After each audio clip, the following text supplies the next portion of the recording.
બનાસકાંઠા લોકસભા સીટના ભાજપના ઉમેદવાર ડોક્ટર રેખાબેન ચૌધરી દાંતા અને અંબાજી ખાતે ભાજપના આભાર દર્શન કાર્યક્રમમાં હાજરી આપવા આવ્યા હતા, ત્યારે મોટી સંખ્યામાં ભાજપના કાર્યકરો, નેતાઓ અને પ્રભારી હાજર રહ્યા હતા। 7 મેના રોજ ત્રીજા તબક્કાની ગુજરાતની લોકસભા ચૂંટણી પૂર્ણ થયા બાદ આ બેઠક પર ભાજપ અને કોંગ્રેસ પાર્ટી દ્વારા બંને મહિલા ઉમેદવારો ઊભા રાખવામાં આવ્યા હતા। કોંગ્રેસના મહિલા ઉમેદવાર ગેનીબેન ઠાકોર 7 મેના રોજ દર્શન કરીને અને લોકોને મળીને ગયા હતા, ત્યારે ડોક્ટર રેખાબેન ચૌધરી પણ આભાર દર્શન કાર્યક્રમમાં આવીને તમામ કાર્યકરોનો આભાર માન્યો હતો। આ કાર્યક્રમ બનાસકાંઠા ભાજપ ઉમેદવાર આવતા તેમનું ભવ્ય સ્વાગત કરાયું હતું। રેખાબેન ચૌધરીએ જણાવ્યું હતું કે આપણે બધાએ સાથે મળીને વિકાસના કામોમાં જોડાવાનું છે અને મારો મોબાઈલ નંબર 9426562182 પણ નોંધી લો। તમારું કંઈ પણ કામ હોય તો અડધી રાત્રે પણ અમારા દરવાજા ખુલ્લા છે, તમે આવી શકો છો। આ પ્રસંગે પ્રવીણસિંહ રાણા, હિતેશ ચૌધરી સહિતના ભાજપના કાર્યકરો, અંબાજી અને દાંતા ભાજપ પ્રમુખ સહિત મોટી સંખ્યામાં કાર્યકરો હાજર રહ્યા હતા।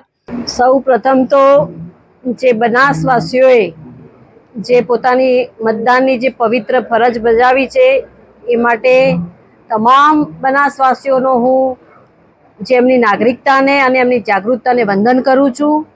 અને બનાસકાંઠા લોકસભા 2024ની ચૂંટણીમાં જે મને સાથ, સહકાર અને અપાર સમર્થન આપ્યું છે એ બનાસના તમામ પ્રજાજનો, તમામ મતદારો, તમામ ભારતીય જનતા પાર્ટીના આગેવાનો, ચૂંટાયેલા પ્રતિનિધિઓ, સંગઠનના પ્રતિનિધિઓ અને ભારતીય જનતા પાર્ટીના કર્મઠ કાર્યકર્તાઓ જે બીજી માર્ચથી લઈને 7 મે સુધીના લાંબા 2.5 મહિનાના સમયમાં જે ખડે પગે જે મહેનત કરી છે એ બદલ એ કાર્યકર્તાઓ અને મારી સાથે પરોક્ષ અને પ્રત્યક્ષ રીતે જોડાયેલા સૌનો હું હૃદયપૂર્વક આભાર માનું છું। અને લોકોએ રાષ્ટ્રવાદ, રાષ્ટ્રહિતને ધ્યાનમાં રાખીને ભારતીય જનતા પાર્ટીને મત આપ્યા છે એવું મારું માનવું છે। મોદી સાહેબને ધ્યાનમાં રાખીને મત આપ્યા છે અને મોદી સાહેબની જે યોજનાઓ જે જિલ્લાના જન સુધી પહોંચી છે એ બધાને ધ્યાનમાં રાખીને લોકોએ મત આપ્યા છે। એટલે મને પૂરો વિશ્વાસ છે કે ગુજરાતમાં જે રીતે 2019માં 26 બેઠકો જીત્યા હતા એ જ રીતે એનું પુનરાવર્તન પણ 2024માં થવાનું છે અને બનાસકાંઠા વતી પણ અમે ભવ્ય વિજય મેળવી અને બનાસવાસીઓ મોદી સાહેબને કમર જરૂરથી અર્પણ કરશે। આપ સૌનો ખૂબ ખૂબ આભાર। રિપોર્ટ નરેશ ઠાકોર સાથે સંજીવ રાજપૂત, TV9 ગુજરાત, અંબાજી, બનાસકાંઠા।